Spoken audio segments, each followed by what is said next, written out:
jangan dirobek. Saya biasa dapat, tidak ada nih sampul depannya ini. Sampul depan sudah hilang. Tidak lama sudah tercoret. Tapi ini sekarang saya yang terbaru, bagus nih sampulnya. Sampul depan ini sudah terbaru nih. Yang kemarin kan agak tipis. Oke, kita lanjut.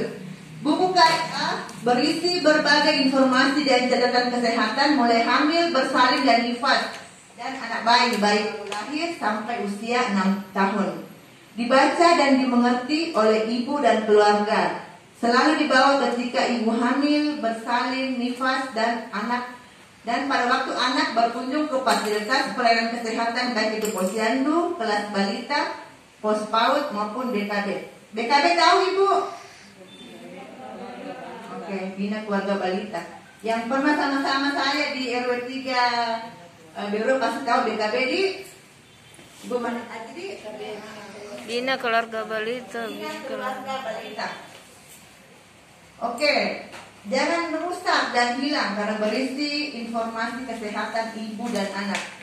Menjelaskan buku KIA, tenaga kesehatan menjelaskan dan meminta untuk menerapkan isi buku KIA kepada ibu dan keluarga. Tenaga kesehatan di sini termasuk kader juga ya ibu. Pasti bertanya, kenapa saya diundang di sini? Saya bukan ibu hamil, deh. Tujuannya kami mengundang ibu-ibu kader dengan judulnya sosialisasi pemanfaatan buku KIA itu sebagai penyambung lidahnya kami bidang tenaga kesehatan ke masyarakat. Karena kami tahu kader itu lebih dekat ke masyarakat. Artinya kalau mungkin ada ibu hamil yang ada warga yang hamil, biasanya dia datangi sih. Ibu kader mau periksa bagaimana caranya, apa yang aku bawa kan? Jadi tujuannya kami sebagai penyambung lidah supaya ibu-ibu menghayu-hayu masyarakat, menghayu-hayu ibu hamil supaya datang berkunjung ke puskesmas. Walaupun BPJS dia bukan di puskesmas masyarakat, satu kali pelayanan kami layani, gitu ya, satu kali pelayanan. Jadi misalnya BPJS-nya di Madisi atau di Viura, tapi dia beralamat KTP kakaknya di Pacerakan, Katimbang Berua, satu kali pelayanan kami terima. Kami lakukan satu kali pelayanan, kami kasih buku hamil, terus kami periksa laboratorium lengkapnya. Karena kalau dia di klinik pasti tidak dapat buku KIA, tidak dikasih buku KIA seperti ini kalau di klinik, karena ini pengadaan Kemenkes untuk pemerintah dalam hal ini puskesmas seluruh Indonesia. Jadi sebenarnya di puskesmas ini bu. Jadi kalau ibu hamilnya tidak pernah datang ke puskesmas, otomatis tidak punya buku begini. Buku KIA, dan buku KIA itu tidak diperjualbelikan bu, tidak diperjualbelikan, dia gratis. Yang penting dia berkunjung ke puskesmas. Dan kami periksa laboratorium lengkapnya, kami periksa HIV, sifilis, hepatitis, kami periksa golongan darahnya, kami periksa bensinnya. Ya. Jadi lengkap ibu pemeriksaannya kalau dia ke puskesmas. Jadi satu kali pelayanan. Jadi saya pikir tidak ada alasan lagi untuk ibu hamil tidak berkunjung ke puskesmas. Kenapa aku masih ada ibu hamil yang tidak berkunjung ke puskesmas? Alasannya apa? Kemarin dari Kelurahan Katimbang bilang, tapi sudah diperiksa. Jadi kalau tidak diperiksa mau boleh di apa? Katanya dia takut ke puskesmas kalau takut diperiksa. Nah, bagaimana caranya ibu hamil tidak diperiksa? Dan ibu hamilnya katanya itu umurnya sudah 40-an lebih. Dia sudah masuk risiko tinggi. Tidak diperiksa, ada apa-apa nanti bidan yang dicari. Nah, ini tujuannya kami mengundang ibu-ibu kader supaya yang seperti itu, ibu hamil yang bandel, kita bujuk supaya dia mau ke puskesmas periksa. Di puskesmas tidak ada bayaran ibu, tidak ada, semuanya gratis. Jadi minta tolong kalau ada warga yang hamil, kita suruh ke puskesmas untuk satu kali pelayanan, walaupun BPJS-nya bukan di puskesmas Pacerakan. Oke, kita lanjut. Tadi itu buku KIA dibawa kemana-mana saja ibu ya kalau dia hamil. Ada kemarin ibu hamil datang ke puskesmas, dia tidak bawa buku KIA. Jadi minta maaf, harus suruh pulang.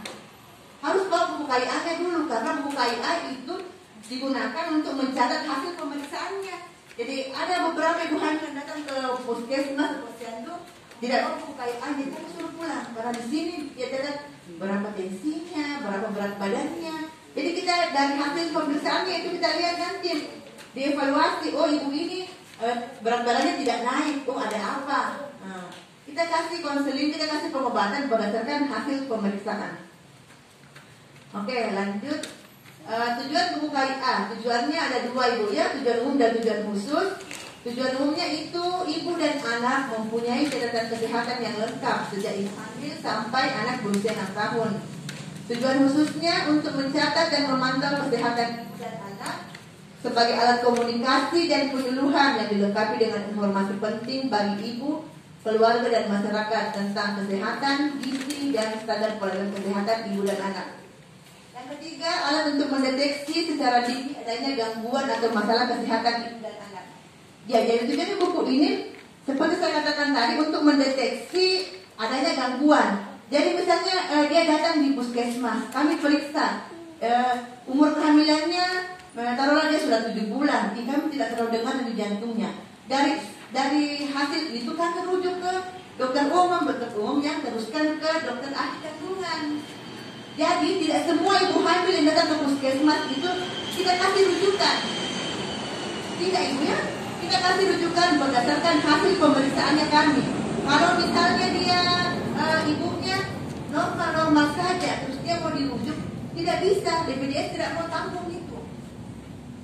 Jadi kita merujuk ibu hamil berdasarkan dari pemeriksaannya kami. Kalau ada gangguan masalah kesehatannya, masalah kehamilannya, kami rujuk ke dokter umum, dokter saya sama dokter Arif. Nanti dia teruskan ke rumah sakit. Banyak juga yang minta rumah sakit yang jauh-jauh. Rujukan itu bu, dia sonasi juga ibu ya. Jadi dia itu rujukan klinik atau rumah sakit yang berada di sekitar masyarakat. Tidak bisa kita mau rujuki ke ke rumah sakit misalnya Bang Baji, tidak bisa karena dia tidak masuk dalam aplikasi. Sekarang rujukan sistem sonasi juga yang terdekat dari puskesmas itu. Oke, yang keempat, catatan pelayanan gizi dan kesehatan ibu dan anak termasuk rujukannya. Oke, sudah tadi. Oke. Penggunaan buku KIA. Penggunaan buku KIA yaitu untuk tenaga kesehatan, untuk ibu dan keluarga dan bagi kader. Jadi sebagai media informasi, media komunikasi antara bidan dengan kader untuk sebagai perpanjang penghubung antara ibu bidan dengan kader supaya mau ibu-ibunya datang ke puskesmas. Suruh juga baca buku KIA-nya. Karena ini buku KIA lengkap sekali informasinya, mulai dia hamil, melahirkan, nifas, imunisasi semua ada di sini bu ya. Lengkap. Kemarin dari Katimbang katanya karena ibu hamilnya tidak pernah periksa, dia tidak dapat buku KIA. Jadi ibu Asen itu dia robek tengahnya untuk dikasih yang tidak punya buku KIA kalau mau imunisasi. Kan kasihan kalau cuma ini saja yang didapat. Ini ya kasihan. Nanti ini mungkin suatu saat nanti buku ini akan menjadi rapornya anak-anak untuk masuk SD. Kan kalau tidak ada begini tidak bagus kan? Masa dia taruhlah dia lahir 5 tahun yang lalu, buku KIA-nya baru dapat sekarang. Kan halaman 28 itu cara cuci tangan pakai sabun. Jadi lengkap ini buku KIA. Itu di halaman berapa itu 32 dan sampai 37 bayi baru lahir 0 sampai 28 hari. Jadi lengkap semua. Coba baca suruh warga tak baca. Pasti banyak sekali informasi yang bisa didapat di sini. Di sini ada perawatan giginya anak-anak kalau baru lahir, kalau dia berusia 29 sampai 6 tahun. Jadi lengkap ini buku. Baca. Oke, dia orang tidak tahu. Ini bu bukan hanya ada di Makassar saja, di Sulawesi Selatan saja, tidak. Ya seluruh Indonesia punya buku seperti ini. Ibu hamilnya wajib punya buku seperti ini. Jadi kalau ada ibu hamil yang tidak pernah ke puskesmas, pasti dia tidak punya buku ini. Jadi minta tolong kasih tahu keluarga, katakan ke puskesmas. Saya punya buku begini ribuan. Sekarang ibu hamil itu 1271. Jadi 2071 pieces juga buku. Banyak sekali buku. Tapi kalau yang minta bukan ibu hamil, saya tidak kasih. Banyak sekali bawa buku di gudang itu penuh. Jadi ini buku untuk ibu hamil saja. Nah banyak ibu hamil yang tidak punya buku seperti ini karena dia tidak pernah ke puskesmas. Jadi minta tolong suruh datang ke puskesmas 1 kali pelayanan, kemudian kita periksa laboratorium lengkapnya. Di laboratorium itu kita periksa hepatitis. Standar hepatitis paling penting karena dia ada sebenarnya semua penting, hepatitis, sifilis dengan HIV dia jadi eliminasi Bu. Tapi di antara ketiga pemeriksaan itu yang ada tindak lanjutnya itu hepatitis. Misalnya ibunya positif hepatitis, kita siapkan vaksin. Kita amperakan vaksin di dinas. Jadi tidak begitu saja itu vaksinnya datang, diampra dulu Bu. Makanya ibu hamil ini harus periksa. Kalau ibu hamilnya positif hepatitis, kita mintakan vaksin di dinas. Nanti diadakan nih untuk ibu hamil itu. Vaksin itu harganya 3,7. Tapi gratis kalau dia pernah periksa di puskesmas dan terdeteksi dia positif. Nanti bayinya disuntikan, bayi baru lahir sebelum 24 jam setelah dia lahir langsung disuntikan supaya bayinya tidak tertular hepatitis dari ibunya. Ini jadi banyak orang yang tidak tahu itu. Banyak sekali. Jadi biasa ada yang melahirkan di Tajudin, dia tidak pernah periksa di puskesmas. Akhirnya setengah mati bidangnya di Tajudin, dia mengampar sendiri ke dinas provinsi. Pasti dimarahin lagi ibu hamil yang melahirkan. Kenapa tidak pernah ke puskesmas? Seharusnya kita ke puskesmas, ada nih vaksin disiapkan Ki. Karena ini vaksin harganya mahal, jadi kita itu siapkan sesuai dengan berapa jumlah dari hasil pemeriksaan yang positif, Bu ya. Oke, buku KIA ini ada diperkuat dengan keputusan Menteri Kesehatan, Ibu ya. Ada ada SK dari Kementerian Kesehatan. Buku ini satu-satunya buku catatan mulai hamil sampai anak berusia 6 tahun. Di dalam buku ini ada pelayanan imunisasi, gizi, tumbuh kembang, dan keluarga berencana. Buku ini merupakan bagian penting dalam sistem pelayanan KIA. Dikatakan sangat penting karena kalau ke kalau ke rumah sakit pasti dicari buku pinta. Ke dokter ahli kandungan pasti dia bilang mana buku pinta. Karena dia mau tahu perkembangannya selama kita hamil. Apalagi kalau mau melahirkan, dilihat ini tensinya tinggi. Dia mendapatkan perlakuan khusus karena tensinya tinggi. Dikasih obat atau dia disuruh berkunjung kembali karena tensinya tidak normal.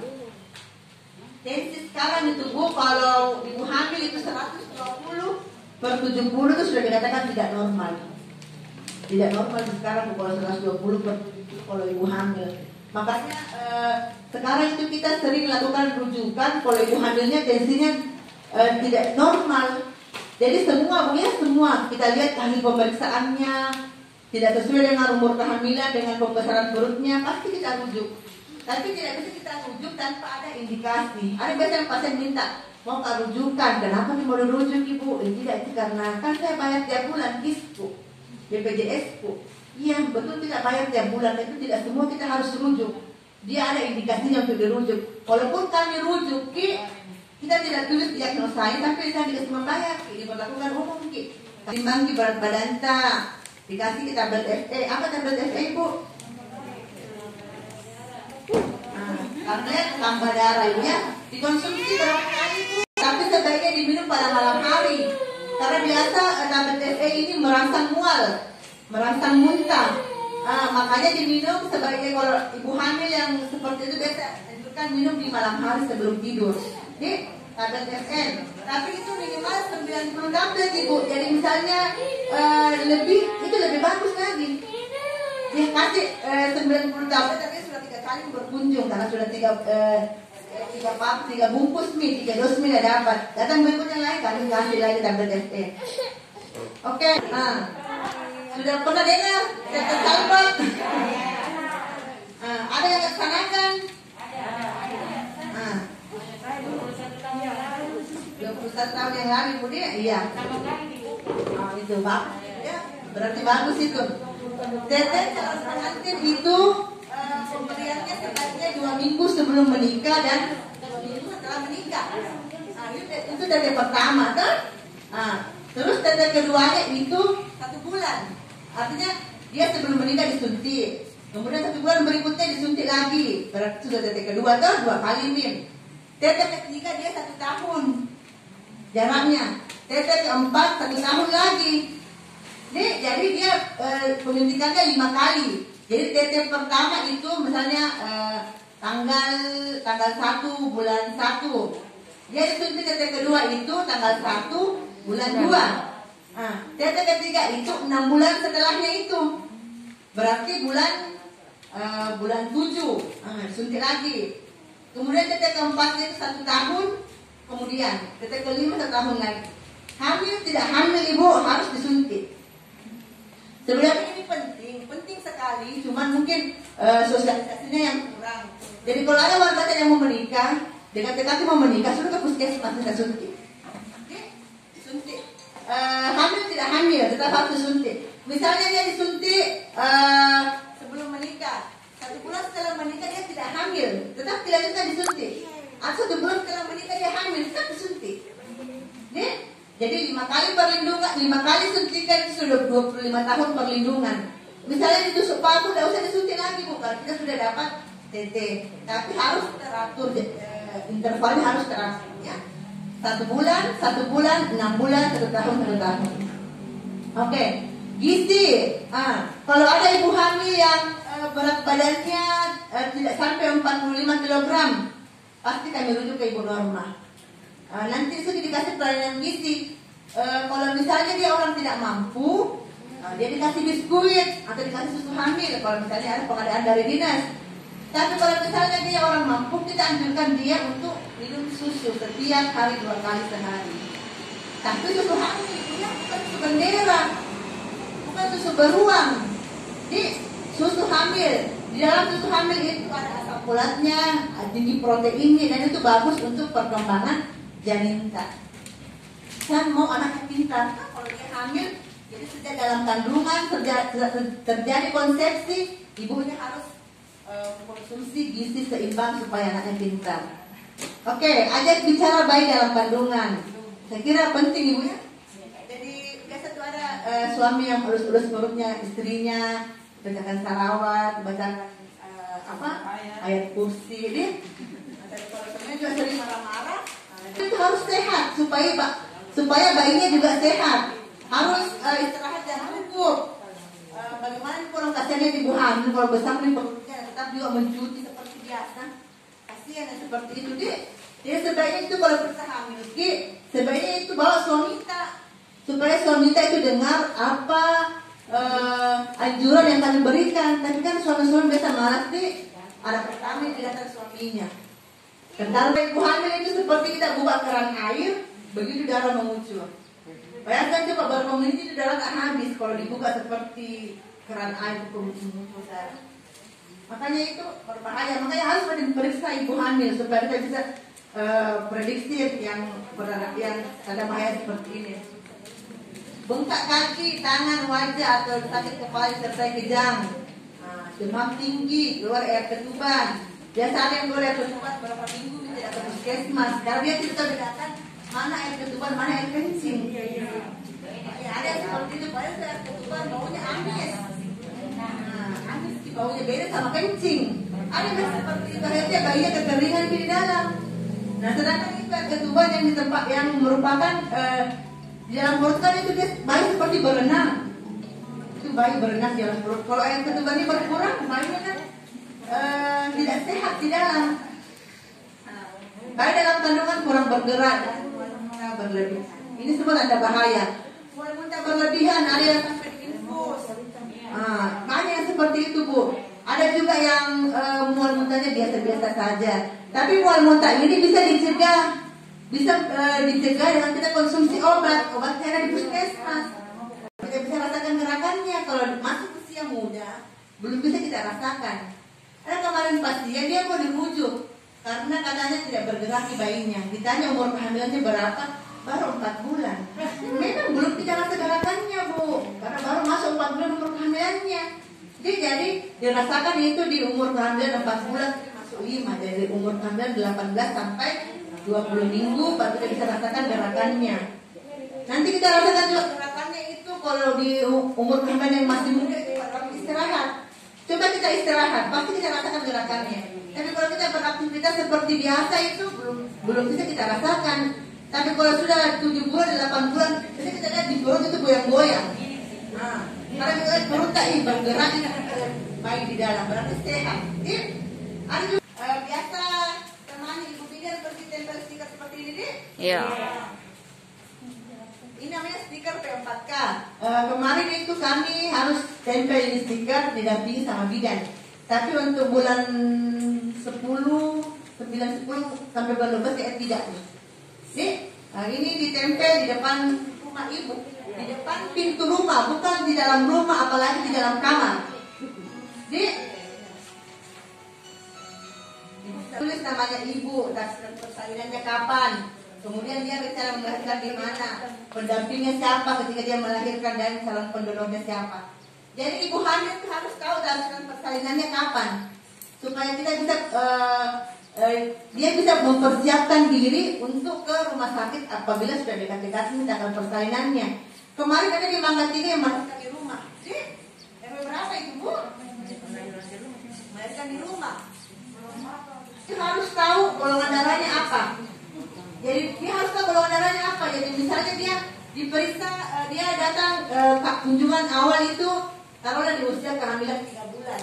Dia diperiksa diperiksa darahnya, dia golongan darah A. Jadi dia harus cari keluarga yang bergolongan darah A yang siap untuk mendonorkan darahnya ketika dia akan melahirkan. Misalnya dibutuhkan darah.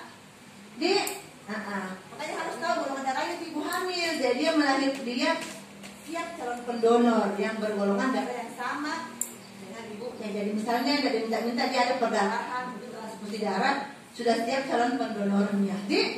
Tapi calon pendonor juga tidak bilang sakit. Dan kita semua pernah rasakan ya kalau melahirkan itu sakit yang berbahaya kalau dia tidak sakit. Disuntik, induksi dikasih obat supaya dia merasakan sakit, tapi sakitnya luar biasa. Pernah ada yang rasa induksi?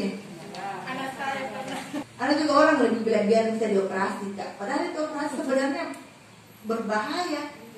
Ada biasa orang dengan alasan estetika dia mau operasi karena katanya kalau operasi tidak longgar.